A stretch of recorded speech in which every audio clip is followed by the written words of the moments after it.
বিশেষ করে যখন সন্ত্রাসবাদী কার্যকলাপের বিরুদ্ধে গোটা দেশ ঐক্যবদ্ধ হয়েছে এবং সর্বদলীয় বৈঠকে প্রধানমন্ত্রী না থাকলেও সেই শক্তি দিয়েছে যে সন্ত্রাসবাদের বিরুদ্ধে আপনি অ্যাকশান নিন, আমরা আছি। এই রকম সময়তেও পর্যন্ত যখন আমেরিকা দাদাগিরি করছে, কাশ্মীরের ব্যাপারে নাক গলাচ্ছে,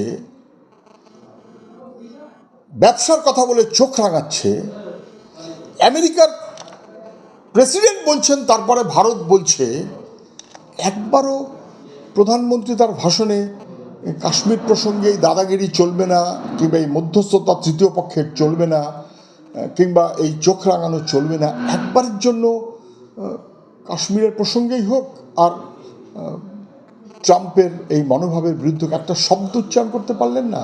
এটা হচ্ছে ভয়ের একটা প্রতিফলন, যেটার কোনো কারণ ছিল না। গোটা দেশ যখন এক জায়গাতে দাঁড়িয়ে আছে সন্ত্রাসবাদের বিরুদ্ধে, তখন ভারতবর্ষের প্রধানমন্ত্রীর এই মনোভাবটা গোটা দেশবাসীকে অখুশি করেছে, ক্ষুণ্ণ করেছে।